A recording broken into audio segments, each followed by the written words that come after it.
Les reporters de Renouveau Télé sont inlassablement à pied d'œuvre pour vous offrir le meilleur de l'information. Et ce soir, voici ce qu'ils vous proposent. Les titres. Après 20 ans de service au développement communautaire et à la promotion des droits des enfants, World Vision Mali a clôturé son programme dans le Bélédougou. Durant ces 2 décennies, World Vision a investi plus de 6 milliards de francs CFA. Les détails dans ce 19h.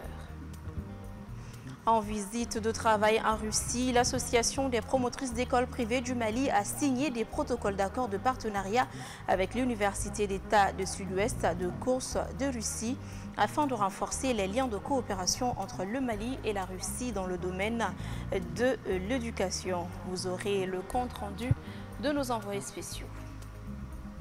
Face à la dégradation de la situation sécuritaire dans le cercle de Bafoussam, les autorités locales instaurent de nouvelles mesures afin de protéger les personnes et leurs biens. Voilà donc le sommaire.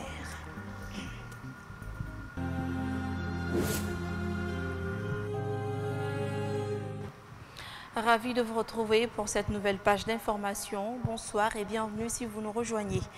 Au terme de la conférence internationale de la jeunesse africaine tenue à Bamako les 10 et 11 septembre 2024, une délégation de l'organisation a été reçue en audience par le président du Conseil national de transition ce jeudi 12 septembre 2024. Elle était venue remercier les autorités et les rassurer de son accompagnement dans le processus de renforcement et de refondation engagé dans les pays de l'AES. Je vous propose ici de suivre la chef de la délégation de la conférence internationale de la jeunesse africaine à sa sortie d'audience au micro de nos reporters Idrissa Sidibé, Zakaria Omar Keïta. Remercier le président du CNT pour l'organisation de la première conférence internationale de la jeunesse africaine qui s'est tenue ici les 10-11 au CRES de Balabougou. Alors, le thème de cette conférence était jeunesse et capacité d'entreprendre, les mécanismes de mise en œuvre pour une Afrique émergente. Nous avons reçu, au-delà des pays de l'AES, le Sénégal qui a participé à cette conférence, la Guinée-Conakry, le Tchad, qui ont tous voulu participer avec nous, les autres jeunes, comment mettre en œuvre une jeunesse africaine émergente. À l'issue des travaux, il y a eu à peu près 50 recommandations à travers 4 thématiques qui ont été débattues à travers les travaux du groupe par les jeunes. Donc l'idée de cette visite était de venir remercier les plus hautes autorités du pays et aussi encourager ou démontrer toute notre disponibilité à accompagner le processus de refondation qui est mis en place par les pays de l'AES que nous espérons s'élargira à d'autres pays africains. La jeunesse, elle l'a démontré et elle l'a dit en salle et tout à l'heure pendant l'audience avec le président. Elle a dit qu'elle était habituée à toujours réclamer. Mais elle est consciente aujourd'hui qu'il faut sortir de tout ce qui est recommandations et de pouvoir proposer.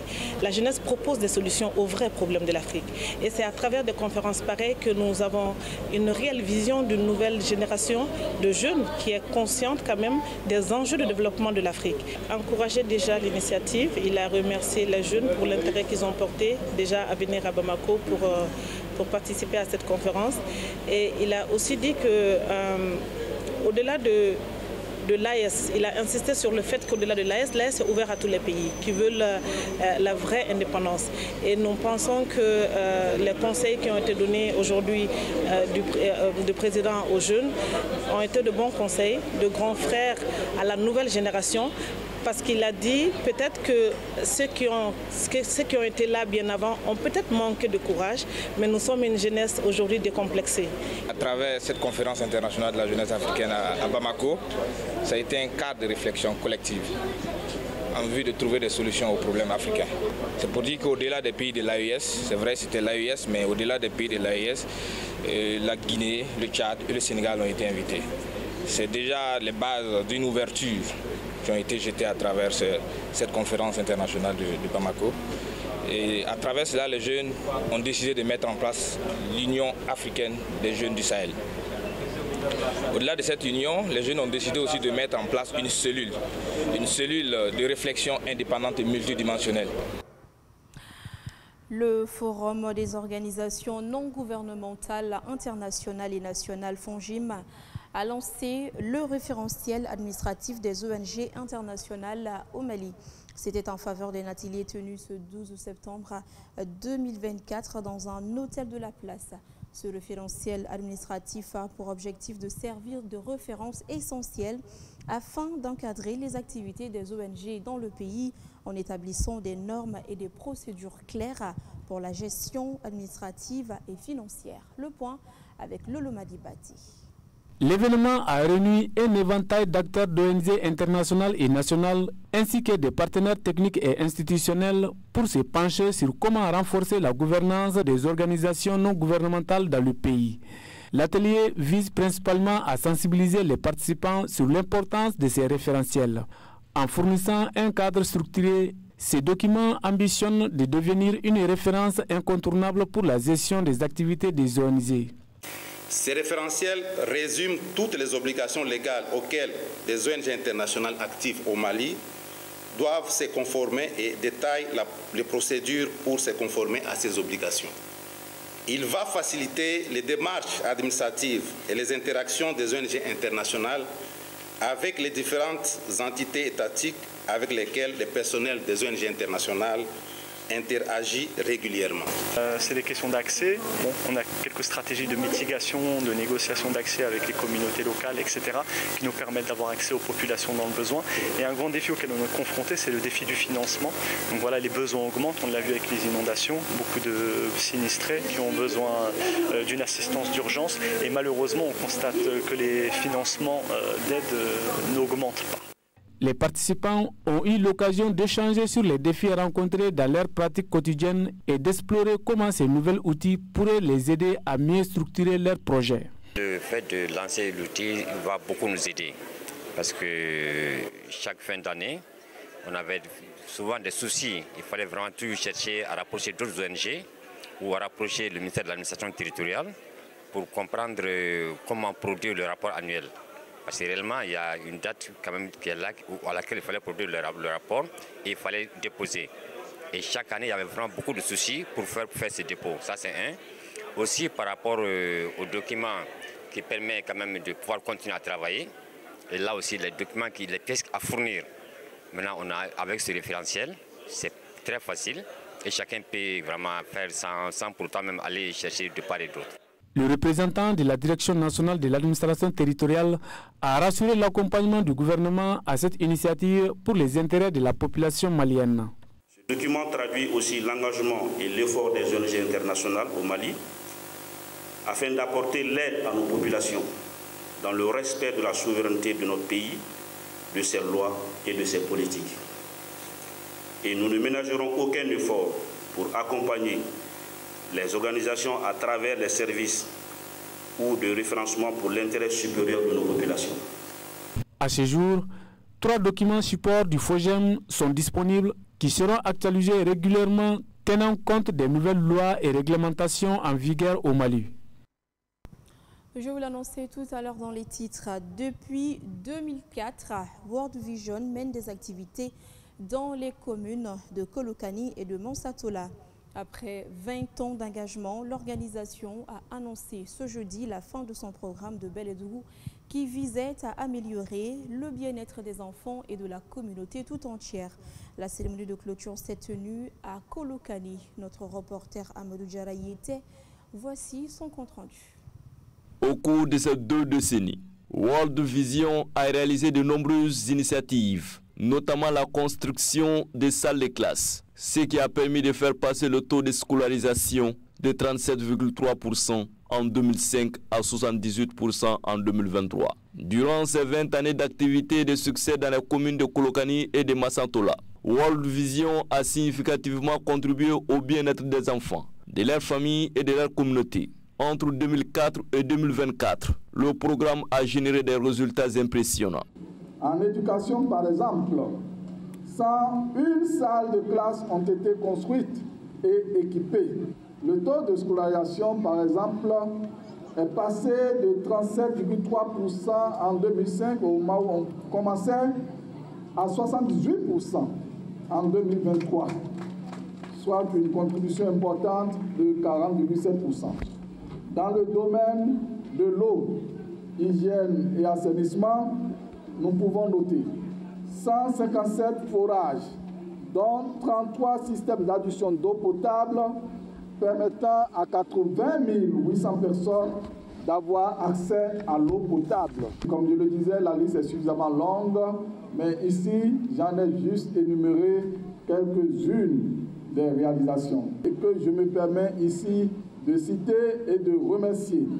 En premier lieu, le bureau de soutien de World Vision des États-Unis d'Amérique, que nous remercions pour tout le soutien financier durant 20 ans. Soutien financier qui s'élève 6 590 450 948 francs CFA. Les habitants de Kolokani et Massatola ont témoigné des bénéfices congrès apportés par World Vision dans leur communauté. Durant ces 20 ans, World Vision a mené des activités dans presque tous les domaines. Éducation, santé, agriculture, bref, il n'y a aucun domaine de développement dans lequel World Vision n'a pas contribué. Les autorités administratives du cercle de Kolokani étaient représentées par l'adjudante au préfet de Kolokani qui a apprécié à sa juste valeur les efforts de développement et de promotion des droits des enfants de World Vision. Cet appui concret et multiforme aux efforts de l'État du Mali et de son gouvernement afin d'assurer le développement économique et social des communautés, en particulier les enfants les plus vulnérables qui constituent votre cible principale.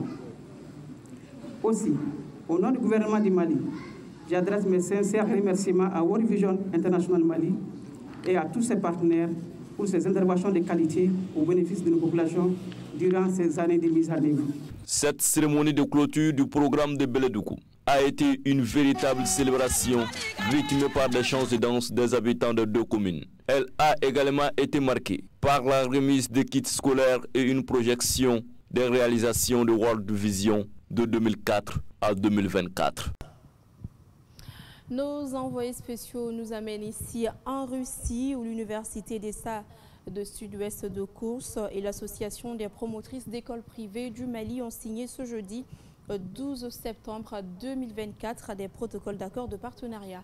L'objectif de ce partenariat est de renforcer les liens de coopération entre le Mali et la Russie dans le domaine de l'éducation.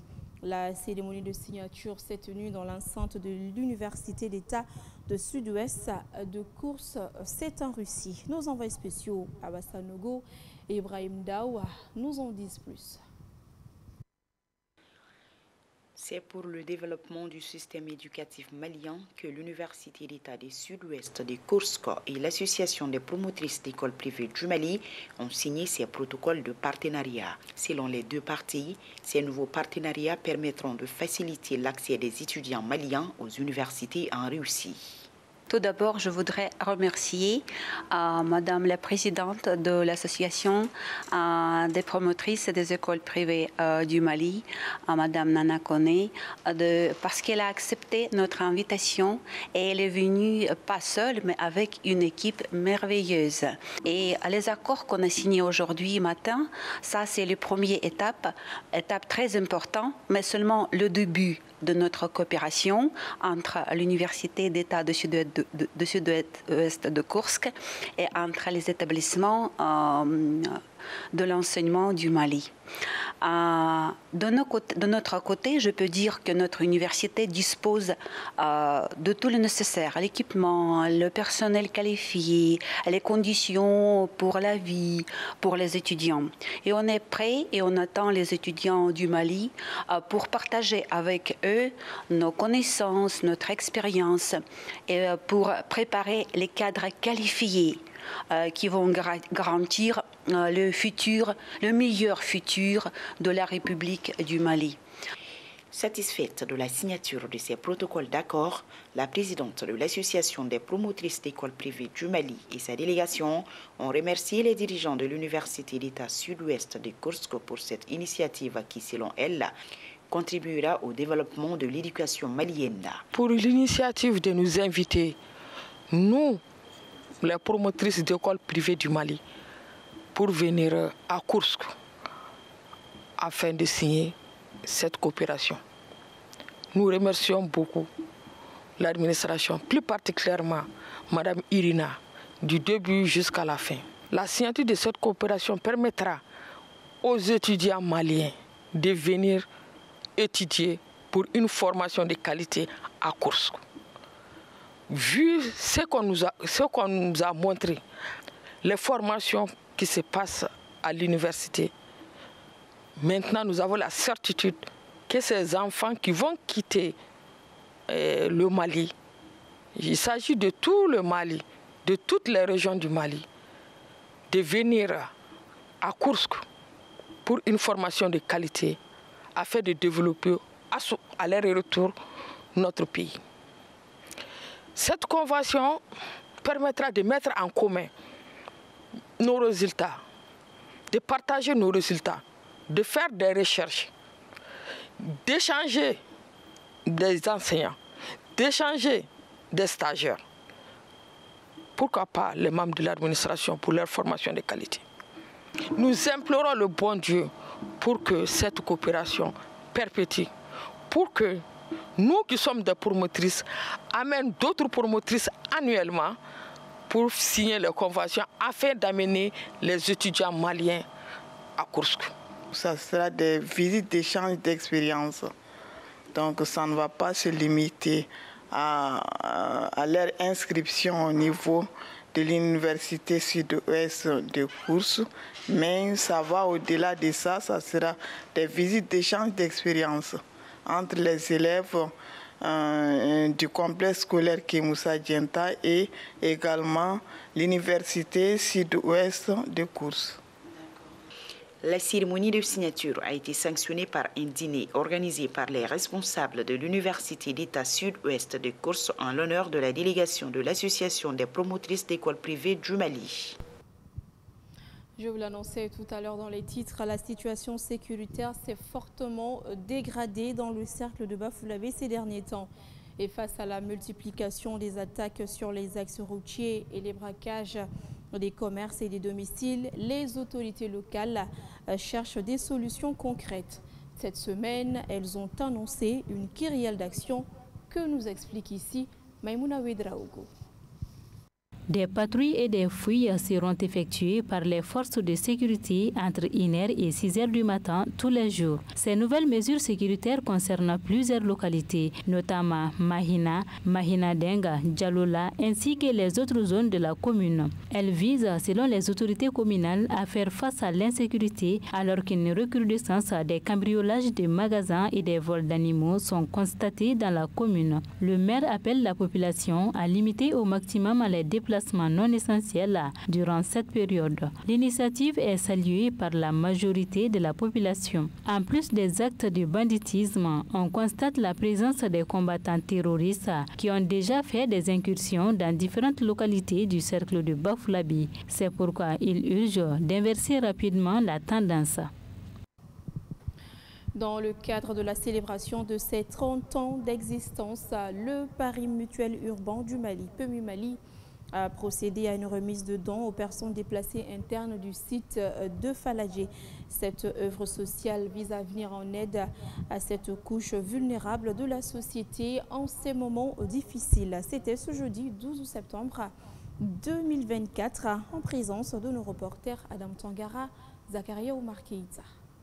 Exprimer sa solidarité aux personnes déplacées internes en cette période difficile, tel est l'objectif de ce geste de solidarité du PMU Mali en faveur de ces couches vulnérables. À l'occasion de la célébration du 30e anniversaire de l'existence de la Société de Paris au Mali, 200 ménages de déplacés internes du site de Faladjé en commune 6 du district de Bamako ont bénéficié du don composé de vivres et de kits sanitaires. Les familles déplacées et leurs hôtes traversent une période très difficile. À leur arrivée, les personnes déplacées ne connaissent personne et sont sans revenus. Elles n'ont pas de quoi s'acheter de nourriture. Ainsi donc, la composition du kit qui comprend entre autres 2 tonnes de riz, 5 bidons d'huile de 20 litres, 100 cartons de spaghettis, 200 moustiquaires, 50 matelas, 100 paquets de couches pour bébés, 5 sacs de sucre de 50 kg, 50 nattes et 4 tentes pour une valeur totale de 6 826 250 francs CFA. Ce dont leur permet de diversifier leur alimentation et de se protéger contre le palu en cette période hivernale. C'est un geste de solidarité et d'entraide envers les déplacés. Le porte-parole des personnes déplacées internes a remercié le PMI Mali pour ce geste qui leur permettra de se nourrir et de dormir dans de meilleures conditions en cette période hivernale. En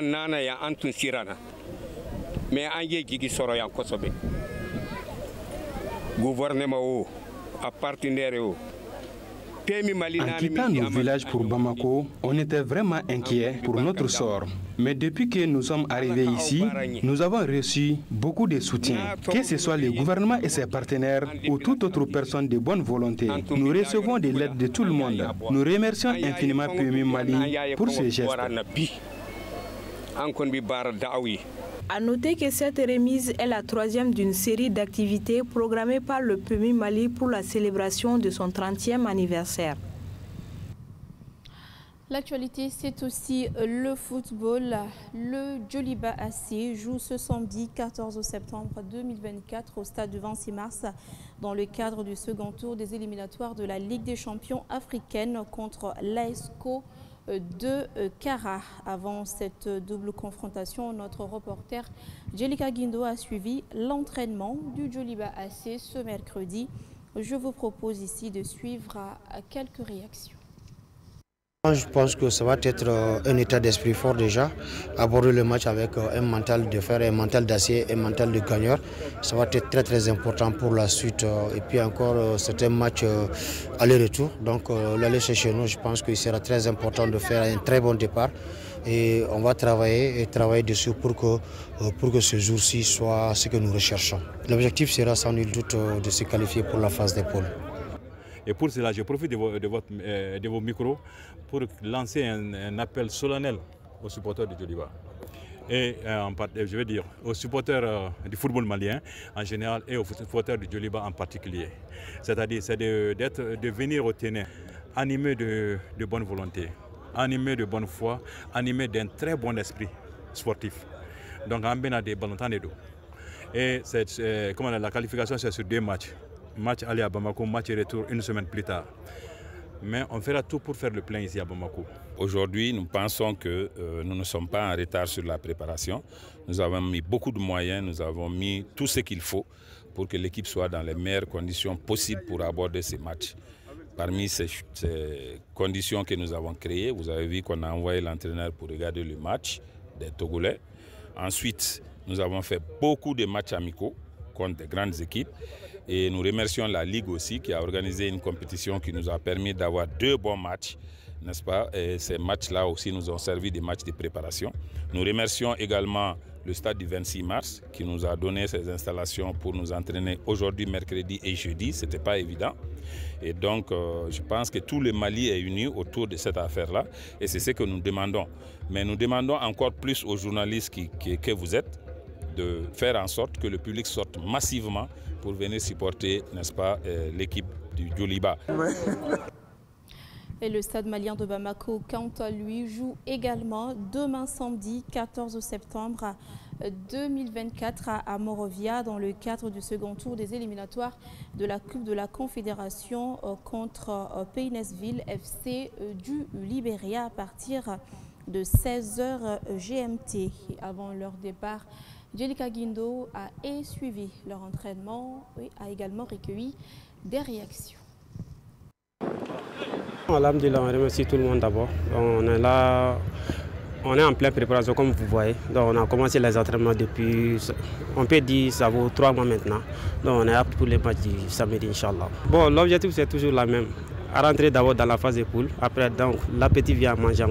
Alhamdulillah, on a ces moyens, Inch'Allah. Avec l'aide des dirigeants et puis tout ça, avec les supporters, leur soutien, donc on ferait tout, Inch'Allah. On est prêt. Si on est prêt, on n'est pas 100%. Ce qu'on a donné à l'équipe, tout ce que les responsables ont fait, les supporters ont fait, l'encadrement plus les joueurs.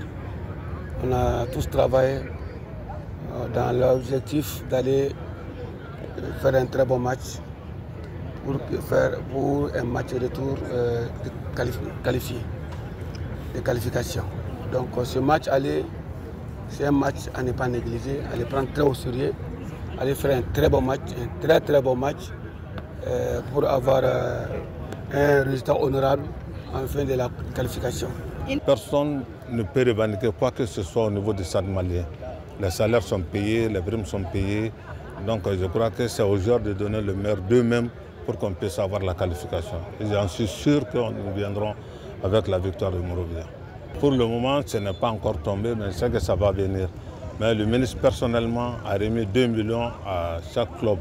Le Stade et le Djoliba ont reçu, chaque équipe a reçu 2 millions de la part du ministre. Ça, c'est sa contribution personnelle. Elle a bien ajouté, c'est sa contribution personnelle. Donc la contribution du ministère va suivre, j'en suis sûr. Et administrativement, tout est fait prêt, à part Fadi qui est suspendu depuis l'année dernière, sa suspension court encore. Le match de Morovia, ça sera la fin de sa suspension. Sinon, tous les joueurs du stade sont disponibles. Le choix incombe à l'entraîneur. Et voilà, cette édition est terminée. Merci à tous ceux qui ont contribué à sa réalisation. Un grand merci à vous également de l'avoir suivi. Je serai honorée de vous retrouver demain à la même heure. Mais avant, je voudrais vous dire ceci. On ne saura jamais quand ça sera le dernier dîner, la dernière réunion de famille, le dernier tu me manques ou même le dernier je t'aime. Prenons soin de nos proches et démontrons les uns aux autres notre amour et notre affection avant qu'il ne soit trop tard. Bonsoir.